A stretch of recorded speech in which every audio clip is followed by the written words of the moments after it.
அல்லேலூயா. நம்முடைய கர்த்தராகிய இயேசு கிறிஸ்துவின் நாமத்தினால் உங்கள் யாவரையும் வாழ்த்துகிறேன். நல்லா இருக்கீங்களா? ஆவிக்குரிய வாழ்க்கையில நல்லா இருக்கீங்களா? பொருளாதாரத்துல, அப்புறம் எல்லா விஷயங்களிலும் நல்லா இருக்கீங்களா? ஆரோக்கியத்தோடு இருக்கீங்களா? சமாதானத்தோடு சந்தோஷத்தோடு வாழ்ந்துகிட்டு இருக்கீங்களா? கவனிங்க, இந்த உலகத்தை நாம சார்ந்திருந்தா நாம் நம்முடைய சமாதானத்தை இழந்து போவோம். உலகத்தை சார்ந்திருப்போமானால் நமக்கு நிம்மதி இருக்கவே இருக்காது. ஏன்னா நமக்கு ஏற்றவாறு சூழ்நிலைகள் இருக்காதல்லவா? எப்ப என்ன நடக்குமோ தெரியாது, யார் எப்படி பேசுவாங்களோ தெரியாது, எப்படிப்பட்ட சம்பவங்கள் நடக்குமோ நமக்கு தெரியாது. நம்ம கூட பலவீனங்களை மேற்கொள்ளும்படியாய், சோதனைகளை எதிர்கொள்ளும்படியாய் ஆண்டவர் நமக்கு துணையாயிருந்து வெற்றியை தருவார், உதவி செய்வார். எனவே அன்பு சகோதரனே, சகோதரியே, ஆண்டவராகிய இயேசு கிறிஸ்துவை விசுவாசிப்போம். ஒவ்வொரு நாளும் ஜெபத்தோடு நாம் ஆரம்பிப்போம்.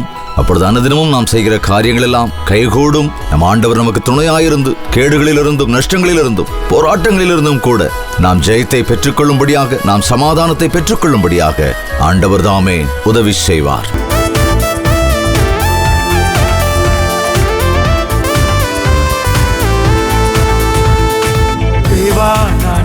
நாள் விசேஷித்தவர் ராஜா, நானே தினம் யோசிப்பவர். தேவா, நானே தினம் விசேஷித்தவர் ராஜா, நானே தினம் யோசிப்பவர். எதினால் இது எதினால் நீர் என்னோடு வருவதினால், எதினால் இது எதினால் நீர் என்னோடு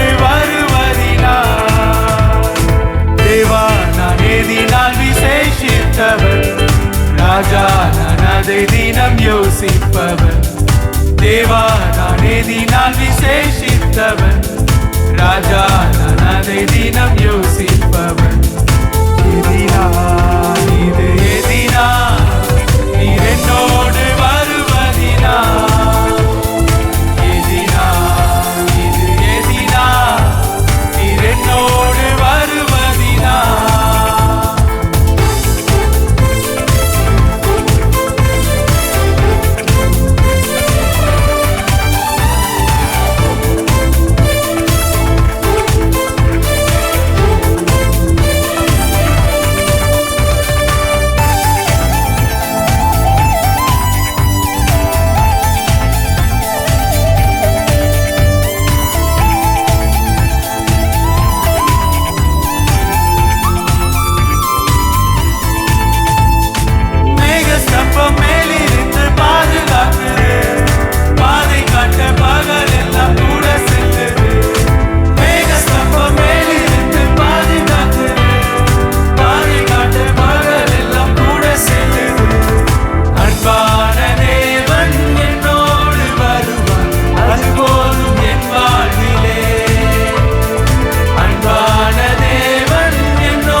ராஜா அதை தினம் யோசிப்பவன், தேவா எதிராக சேஷித்தவன், ராஜா அதை தினம் யோசிப்பவன்.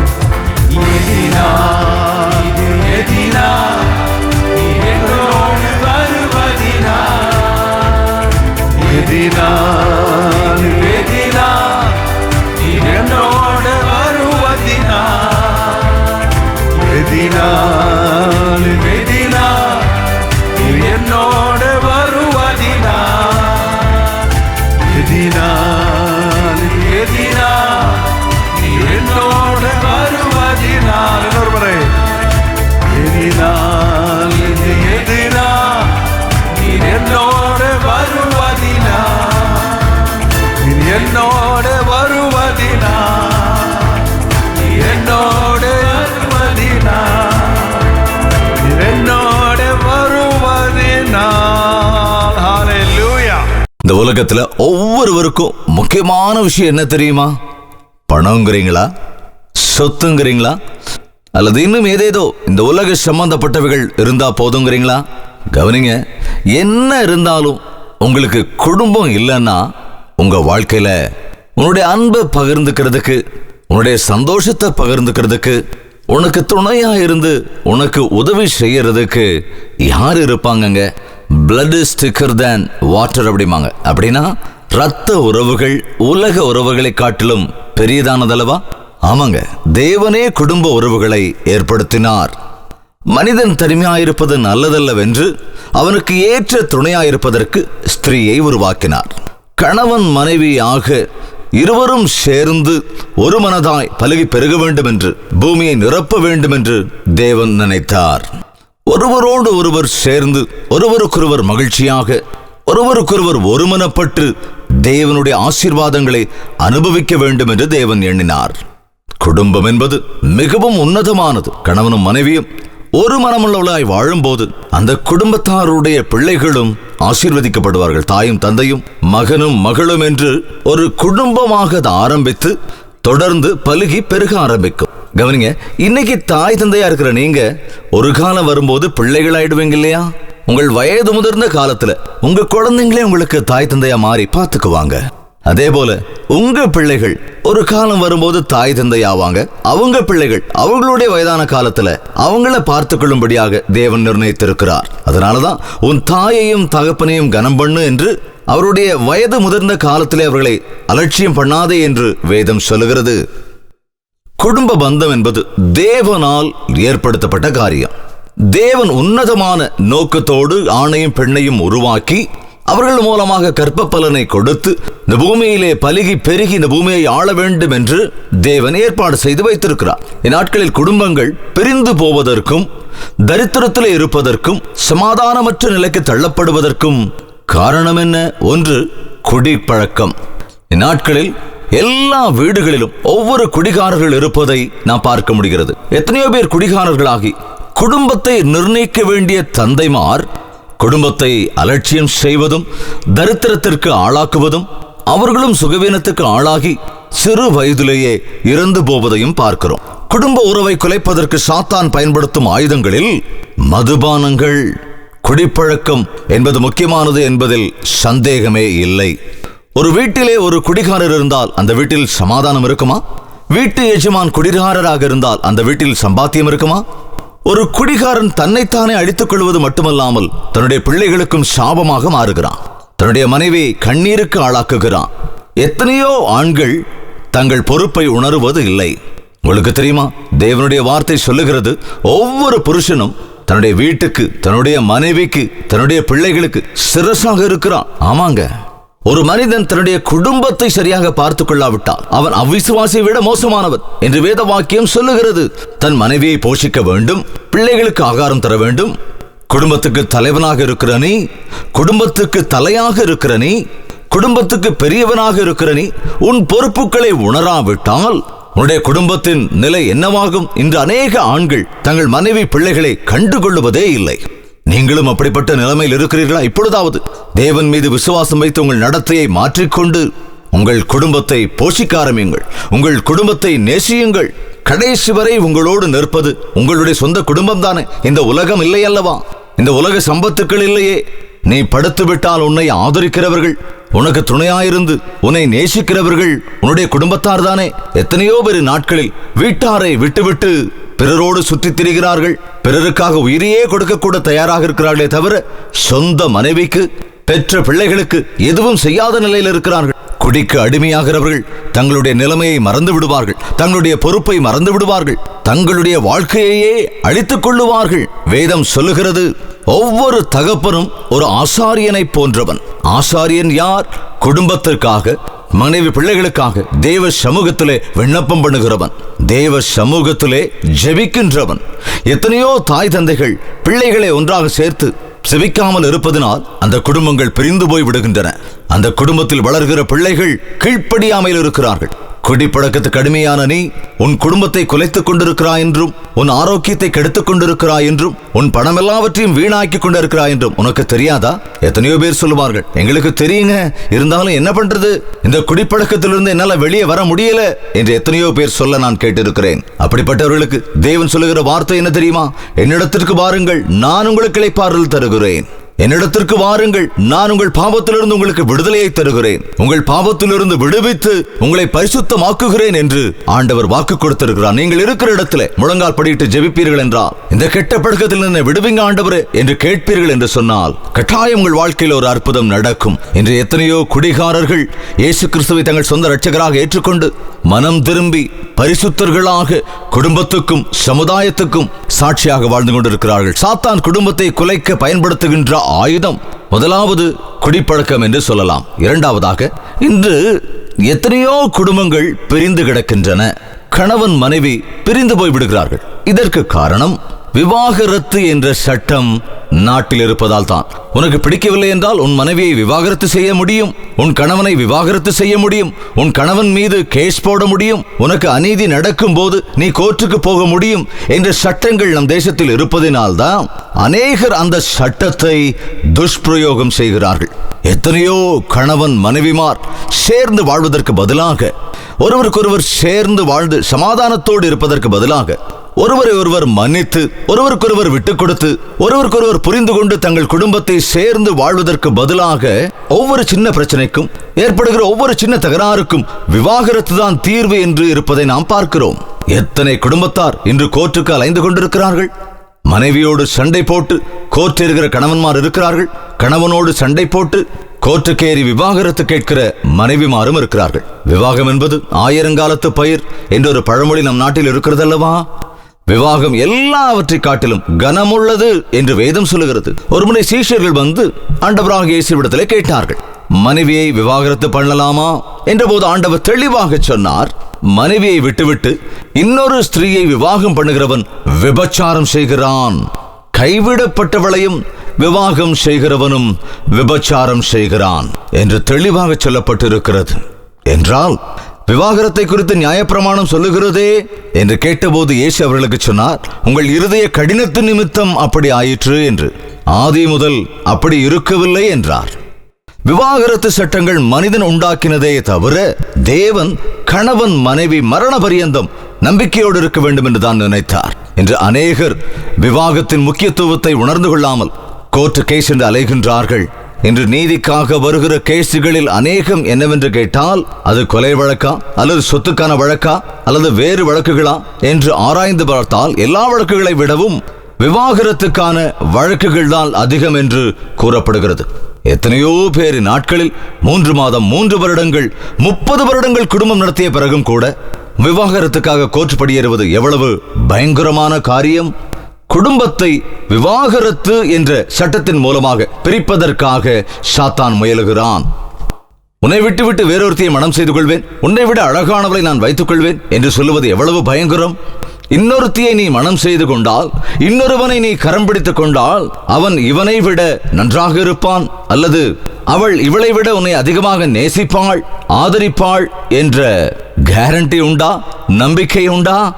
ஒரு சமாரியா ஸ்திரீ அப்படித்தான் 5 புருஷர்களை மாற்றிவிட்டாளாம். 6வதாக இருப்பனும் புருஷன் அல்ல என்று அவள் சொல்லுகின்றாள். அவள் சலித்து போய்விட்டாள். கவனிங்க, திருமணமானதற்கு பிறகு உன் கணவனுடைய மனசு மாறக்கூடும், உன் மனைவியின் வாழ்க்கை முறை மாறக்கூடும். ஆனால் மனிதனை மாற்றுவது தேவனுடைய நோக்கம் அல்ல. இயேசு கிறிஸ்துவின் நாமத்திலே ஜெபிக்கும் போது இந்நாட்களில் எத்தனையோ சண்டைக்காரியாய் இருப்பவர்கள் ஞானமுள்ளவர்களாக சாந்தமுள்ளவர்களாக மாறி இருக்கின்றார்கள்.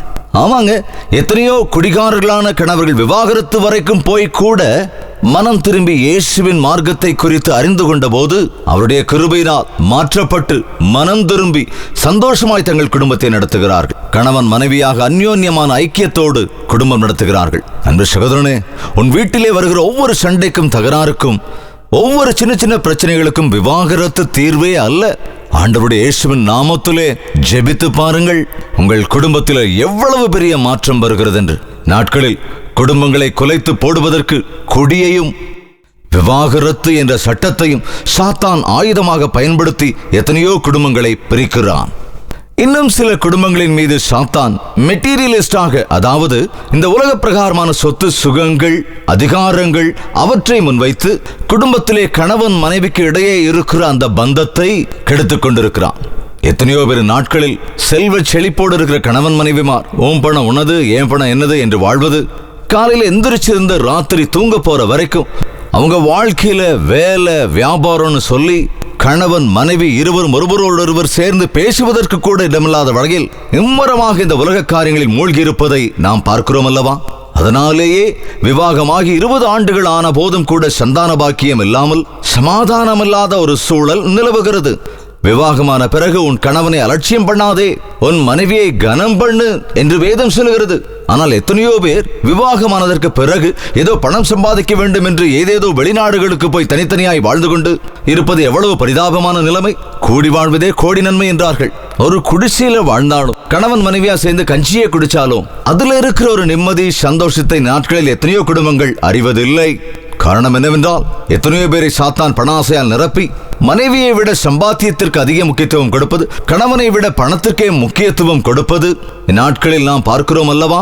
அதனால்தான் அப்படிப்பட்ட குடும்பங்களில் இருக்கிற பிள்ளைகளும் கூட எந்த விதமான பயபக்தியும் இல்லாதவர்களாக, கொஞ்சம் கூட தேவ பயம் அற்றவர்களாக தங்கள் மனம் போன வாழ்க்கை வாழ்வது, பெற்றோர்களுக்கு கீழ்ப்படியாமல் இருப்பது போன்றவற்றை நாம் பார்க்கிறோம். உங்கள் குடும்பத்தில் ஐக்கியம் இருக்கிறதா? உங்கள் ஐக்கியத்தை கெடுப்பது எது? பண விஷயத்திலே ஆர்கியூமெண்ட் பண்ணுகிறீர்களா? பண விஷயத்தில் விவாதங்கள் பண்ணி ஒருவருக்கொருவர் தகராறு செய்கிறீர்களா? இன்னும் அநேக குடும்பங்களிலே சாத்தான் சந்தேகம் என்ற ஆயுதத்தை கொண்டு கணவன் மனைவிக்கிடையே இருக்கிற ஐக்கியத்தை கெடுத்து போடுகிறான். உங்கள் வாழ்க்கையிலே ஒருவரை ஒருவர் நம்புகின்றீர்களா? உன் மனைவியை நீ நம்புகிறாயா? உன் கணவன் மீது உனக்கு நம்பிக்கை இருக்கிறதா? கவனிங்க, கணவன் மனைவி ஒருவருக்கொருவர் நம்ப வேண்டும். ஒருவர் மீது பிறருக்கு எந்தவித சந்தேகமும் வரக்கூடாது. புருஷன் தன் தாய் தந்தையை விட்டு தன் மனைவியோடு இசைந்திருப்பான். அவர்கள் இருவரும் ஒரே சரீரமாய் இருப்பார்கள் என்று வேதம் சொல்லுகிறது. ஒரு கண்ணால் இன்னொரு கண்ணுக்கு தெரியாமல் எதையாவது செய்ய முடியுமா? ஒரு கை இன்னொரு கைக்கு தெரியாமல் எதையாவது செய்ய முடியுமா? ஒரே சரீரமாக இருக்கிற நீங்கள் ஒருவரை ஒருவர் ஏமாற்றும் போது உங்களை நீங்களே அழித்துக் கொள்ளுகிறீர்கள். சந்தேகம் வந்துட்டா அவ்வளவுதான், சந்தோஷம் காணாம போயிடும். இந்நாட்களில் எத்தனையோ குடும்பங்களில் இந்த சந்தேகத்திற்கு இலக்காகி வீணாக சந்தேகப்பட்டு தேவையில்லாத காரியங்களை பேசுவதை நடப்பதை நாம் பார்த்து கொண்டிருக்கிறோம். இருவருக்கிடையில் ஒரு மனது இருக்க வேண்டும் என்றால் இயேசுவின் மனது உங்களுக்கு இருக்க வேண்டும். அவருடைய சமூகத்தில் முழங்கால் படிட்டு ஜெபிக்க வேண்டும் என்பதை மறந்துடாதீங்க. குடும்ப உறவுகளை கெடுப்பதற்கு இப்படி அநேகமான இந்த உலக பிரகாரமான தந்திரங்களை உபயோகித்து குடும்பங்களை கெடுப்பதற்கு சாத்தான் முயன்று கொண்டிருக்கிறான். திருமண நாளிலே வாக்குத்தத்தம் செய்தபடி மரணம் நம்மை பிரிக்கும் வரைக்கும் நான் உன்னோடு குடும்பம் நடத்துவேன் என்று சொன்ன வார்த்தை அச்சு பிசகாமல் உங்கள் வாழ்க்கையில் நிறைவேறும்படியாக திரும்ப திரும்ப அந்த வாக்குத்தத்தங்களை நீங்கள் நினைவுபடுத்திக் கொண்டு ஆண்டவரிடத்தில் உங்களை நீங்கள் அர்ப்பணித்துக் கொள்ளுங்கள். குடும்பம் என்றால் அது கணவன் மனைவி என்பது மாத்திரம் அல்ல. தேவன் நமக்கு பிள்ளைகளை கொடுக்கிறார். மகன் என்றும் மகள் என்றும் அருளி செய்கிறார். பிள்ளைகள் கர்த்தரால் வரும் சுதந்திரம், கர்ப்பத்தின் கனி அவரால் கிடைக்கும் பலன் என்று வேதம் சொல்லுகின்றது. நமக்கு பிள்ளைகள் பிறக்கும் போது நாம் மிகவும் கவனமாக இருக்க வேண்டும். நம்முடைய பிள்ளைகளை சிறுவயது முதற்கொண்டே தேவ பயத்தோடு வளர்க்க வேண்டும். அன்போடு உங்கள் பிள்ளைகளை நீ வளர்க்கும் போது அவர்கள் பெரியவர்களான பின்பு அந்த அன்பை உங்களுக்கு காட்டுவார்கள். இன்று எத்தனையோ பேர் ஏதோ ஸ்ட்ரிக்டாக டிசிப்ளினாக பிள்ளைகளை வளர்க்க வேண்டும் என்று சொல்லி அந்த அன்பை இழந்து போகிறார்கள். பிள்ளைகள் பிடிவாதக்காரர்களாக ஊதாரிகளாக வளர்ந்து விடுகிறார்கள். பிள்ளைகளுடைய வளர்ப்பிலே தேவனுடைய கிருபை வேண்டும். என் பிள்ளையை எப்படி வளர்க்க வேண்டும் கற்றுக் கொடுங்க ஆண்டவரே என்று எப்பொழுதாவது ஜெபித்திருக்கிறீர்களா? அப்படி ஜெபித்தால் உங்கள் பிள்ளைகளை எப்படி வளர்க்க வேண்டும் என்று ஆண்டவர் கற்றுத் தருவார். எத்தனையோ தாய் தகப்பன்மார் பிள்ளைகளை கண்டுகொள்ளாமல் அவர்களுக்கு தேவையானதெல்லாம் சம்பாதிக்கிறோம் என்பதை தவிர அவர்களுக்கு நீங்கள் தேவை என்பதை உணர்வதில்லை. எவ்வளவு சமயத்தை உங்கள் பிள்ளைகளோடு பெற்றோர்களாக நீங்கள் செலவழிக்கிறீர்கள்? நீங்கள் பிள்ளைகளோடு நீங்கள் நேரத்தை செலவழிக்கும் போது உங்கள் குடும்பம் பழுகி பெருகும், நீங்களும் ஆசீர்வதிக்கப்படுவீர்கள். ஆண்டவருக்கு சித்தமானால் இன்னொரு நிகழ்ச்சியிலே பிள்ளைகளை வளர்க்கிற விதத்திலே தேவனுடைய வார்த்தை என்ன கற்றுக் கொடுக்கிறது என்பதை தியானிக்கலாம். என்றளவிலே கணவன் மனைவியாக நீங்கள் இருவரும் முழங்கால் படியிட்டு ஜெபிக்க கற்றுக்கொள்ளுங்கள். சேர்ந்து ஜெபியுங்கள். ஒருவருக்கொருவர் மன்னியுங்கள். ஒருவருக்கொருவர் விட்டுக் கொடுங்கள். ஒருவருக்காக ஒருவர் வாழுங்கள். யூனிட்டி இன் டைவர்சிட்டி என்று சொல்வார்கள் அல்லவா? எனவே குடும்ப உறவிலே சம்சாரமே சந்தோஷத்திற்கு அடிப்படை. எனவே ஒருவர் புரிந்து கொண்டு சந்தோஷமாக வாழுங்கள். 1 கொரிந்தியர் 13வது அதிகாரத்தில் இருப்பதை போன்ற அன்பை கற்றுக்கொள்ளுங்கள். அந்த அன்போடு நீங்கள் ஒருவருக்கொருவர் வாழுங்கள். உங்கள் இருவருக்கு இடையே நிச்சயமாக ஒரு பெரிய மாற்றம் வரும். அளப்பெரிய ஒரு ஆசீர்வாதத்தை காண்பீர்கள். அது மட்டுமல்ல, பரலோகத்தை பூலோகத்திலே உங்கள் வீட்டிலே நீங்கள் உணர்வீர்கள், சந்தோஷப்படுவீர்கள். இது உங்கள் வாழ்க்கையில் நடக்கும். ஆமாங்க, முன்பே பரலோகத்தை பூலோகத்திலே அனுபவிப்பதற்காகத்தான் குடும்ப உறவை தேவன் படைத்திருக்கிறார். ஆனால் நாம் தேவனுக்கும் தூரமாகி ஒருவரை ஒருவர் பகைத்துக் கொண்டு பரலோகத்தை போல இருக்க வேண்டிய, சந்தோஷம் நிறைந்த இடத்தை போல இருக்க வேண்டிய நம்முடைய வீட்டை நரகமாக மாற்றிக்கொண்டிருக்கிறோம். வேதனைகளால், பாடுகளால், அருவருப்பான தேவனுக்கு பிரியமில்லாத காரியங்களால் நிரப்பிக்கொண்டு குடும்பத்தை குலைத்துக் கொண்டிருக்கிறோம். எனவே இந்த நாளிலே ஆண்டவராக இயேசு கிறிஸ்து உங்கள் குடும்பத்தை கட்ட வேண்டும் என்று, உங்கள் வீட்டில் கலகங்களுக்கு காரணமான எல்லா கேடுகளிலிருந்தும் விடுவிக்க வேண்டும் என்று, எல்லா விதமான அடிமைத்தனத்திலிருந்தும் விடுவிக்க வேண்டும் என்று, உங்கள் குடும்பத்தை ஆசீர்வதித்து உங்கள் பிள்ளைகளையும் ஆசீர்வதித்து விருத்தியடைய செய்ய வேண்டும் என்று தேவன் விரும்புகிறார். என்னோடு சேர்ந்து ஜெபத்திலே ஒருமனப்படுங்கள். இப்பொழுதே பரிசுத்த ஆவியானவர் தன் கிரியையை உங்கள் குடும்பத்திலே நடத்துவார். ஜெபிக்கலாமா? அன்பும் பரிசுத்தமும் நிறைந்த பிதாவே, இந்த வேளையில் என்னோடு சேர்ந்து தேவ சமூகத்தில் இந்த பிரார்த்தனையில் ஒருமனப்பட்டு இருக்கிற ஒவ்வொருவரையும் கண்ணோக்கி பாருங்கப்பா. அவர்கள் எங்கு இருந்தாலும் அங்கே நம்முடைய காயப்பட்ட கரங்களை நீட்டி பேதங்களுக்கும் விவாதங்களுக்கும் காரணமான எல்லா காரியங்களிலிருந்தும் விடுவீங்கப்பா.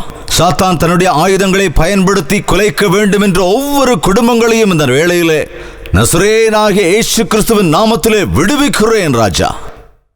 சாத்தானை தோற்கடித்து உம்மிடத்தில் விண்ணப்பிக்கிற பிள்ளைகளுக்கு வாழ்க்கையிலே ஜெயம் கொடுத்து உம்முடைய பரிசுத்த ஆவியை ஊற்ற வேண்டும் என்று ஜெபிக்கிறேன்.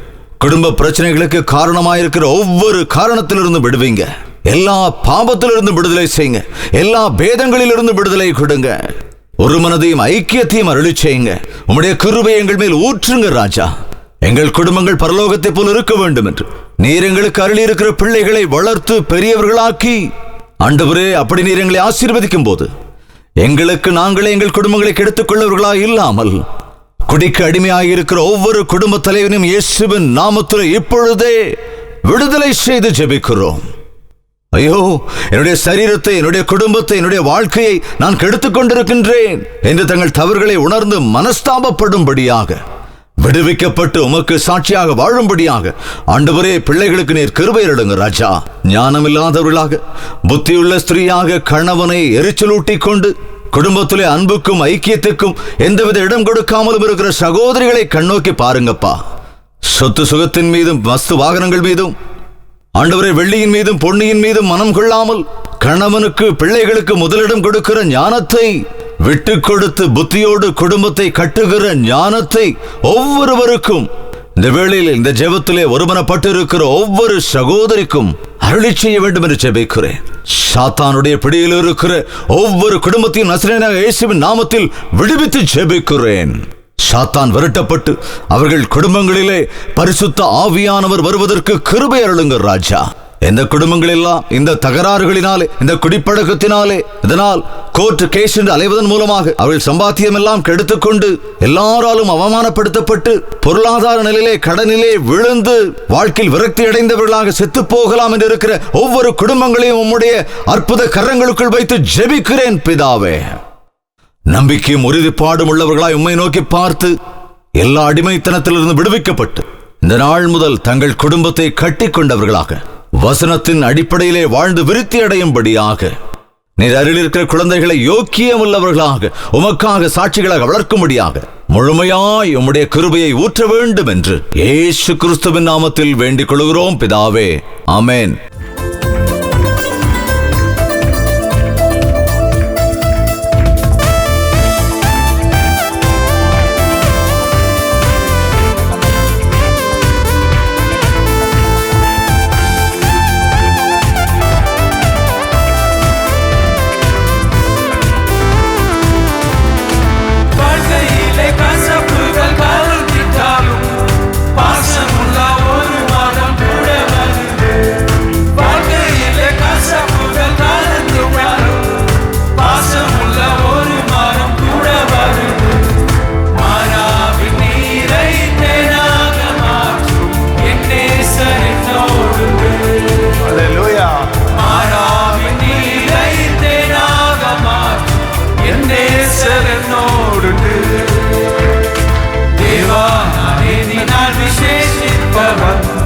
ராஜா நானே தினம் யோசிப்பவன் தேவா நான் விசேஷித்தவன் ராஜா நானே தினம் யோசிப்பவன் எதினா இது எதினா நீ என்னோடு வருவதினா எதினா எதினா நீ என்னோடு வருவதினா எதினா எதினா நீ என்னோடு வருவதினா எதினா எதினா நீ என்னோடு வருவதினா இன்னொரு முறை எதினா எதினா நீ என்னோடு வருவதினா நீ என்னோடு வருவதினா நீ என்னோடு வருவதினா நீ என்னோடு வருவதினா. ஹல்லேலூயா. கணவன் மனைவியா நீங்க சண்டை போட்டுக்கிட்டே இருக்கீங்களா? ஒருத்தர் மேல இன்னொருத்தர் குற்றம் சுமத்திக்கிட்டே இருக்கீங்களா? ஒருவர் மேல இன்னொருவர் பழி போட்டுக்கிட்டு சண்டை போட்டுக்கிட்டு வீட்டுல சமாதானம் இல்லாத ஒரு நிலைமையில இருக்கிறீங்களா? ஒருவர் மேல இன்னொருவருக்கு நம்பிக்கை இல்லாமல் சந்தேகத்தோட இருக்கிறீங்களா? குடும்பத்துல ஐக்கியம் இல்லாம அன்பு இல்லாம ஒரு சங்கடமான சூழ்நிலைமையில இருக்கீங்களா? விவாகரத்து வாங்கிடலான்னு கூட நினைக்கிறீங்களா? ஐயோ, நீங்க பிரியறது தேவனுக்கு சித்தம் இல்லைங்க. உங்கள் குடும்பத்தை கட்டக்கூடிய தேவன் இருக்கிறார். நீங்கள் 2 பேரும் தாழ்த்தி ஜெபிக்கும் போது, ஒருவருக்கொருவர் மன்னிக்கும் போது உங்க குடும்பம் கட்டப்படும் அல்லவா? குழந்தைகள் நல்லா இருப்பாங்கள் அல்லவா? அது மட்டும் இல்லைங்க, முழங்கால் படிட்டு நீங்க ஜெபிக்கும் போது உங்கள் இருதயங்களை ஐக்கியப்படுத்துவதற்கு பரிசுத்த ஆவியானவர் எப்போதும் தயாரா இருக்கார். பிரச்சனை வரும்போது நீங்கள் ஒருத்தருக்கு ஒருத்தர் சண்டை போடுறதை விட்டுட்டு முழங்கால் படிட்டு ஜெபிக்க கற்றுக்கொள்ளுங்கள். முழங்கால் படியிலிருந்து எழும்போது நீங்கள் சமாதானத்தோடு எழுவீர்கள். குடும்பத்தில் சந்தோஷமும் ஆனந்தமும் இருக்கும். ஆமாங்க, உங்கள் குடும்பத்தை குலைக்க வேண்டும் என்று தான் சாத்தான் முயற்சிக்கிறான். ஆனால் உங்கள் குடும்பத்தை பரலோகத்தை போல் மாற்ற வேண்டும் என்று தேவன் விரும்புகிறார். சாத்தானுக்கு கீழ்ப்படுவீங்களா? ஆண்டவருடைய வார்த்தையை கேட்பீங்களா? ஆண்டவர்கிட்ட அர்ப்பணிங்க, ஆசீர்வதிக்கப்படுவீங்க. உங்களுக்காக நாங்களும் ஜெபிக்க விரும்பினா தெரியப்படுத்துங்க. உங்களுக்காக ஆண்டவர் சமூகத்தில் ஜெபிக்கிறதுக்கு நாங்கள் எப்போ தயாரா இருக்கிறோம். ஃபோன் பண்ணுங்க, லெட்டர் எழுதுங்க, அல்லது SMS இமெயில் மூலமா உங்களோட ஜெப தேவைகளை எங்களுக்கு தெரியப்படுத்துங்க. உங்களுக்காக நாங்கள் ஜெபிக்க தயாரா இருக்கிறோம். எவ்வளவோ பாரத்தோட நடந்துட்டு இருக்கிற இந்த நிகழ்ச்சியில உங்களோட பங்கு இருக்குன்றதையும் நான் சொல்ல வேண்டிய அவசியம் இல்ல. இந்த நிகழ்ச்சியின் மூலமா நீங்க உண்மையா மேன்மை அடைந்திருந்தால் இந்த நிகழ்ச்சியை வளர்ச்சி அடைய வேண்டிய பொறுப்பு உங்களுக்கு இருக்கிறதால தேவன் உங்களுக்கு ஆணையிட்டு இருந்தால் உங்கள் காணிக்கையையும் நன்கொடைகளையும் ஆன்லைன் மூலமாவோ டிடியாவோ எங்களுக்கு அனுப்புங்க. நீங்க அனுப்புற காணிக்கைகளை நாங்க நம்பிக்கையான வழியில பயன்படுத்துறோம். பல மடங்கு நன்மைகள் உங்களுக்கு வந்து சேரணும்னு நாங்க தேவனோட சன்னதியில பிரார்த்திக்கிறோம். கண்டிப்பாக தேவன் உங்களுக்கு விடுதலையை தருவார், குடும்பத்திலே உங்களுக்கு சந்தோஷத்தை தருவார், ஆசீர்வதிப்பார். ஆண்டவருக்கு சித்தமானால் அடுத்த நிகழ்ச்சிகளிலே நம்முடைய பிள்ளைகளை தேவ பயபக்தி உள்ளவர்களாக வளர்ப்பது எப்படி என்பதை கற்றுக்கொள்ளலாம். அதுவரைக்கும் தேவனுடைய மகா கிருபை உங்களுக்கு துணையாயிருப்பதாக. உங்கள் தேவைகள் எல்லாவற்றையும் நீங்கள் எழுத வேண்டிய முகவரி ஜெய்பால் ஃபவுண்டேஷன்ஸ், இலக்கம் 29, new colony road, Velachery, Chennai 6,42,00,000.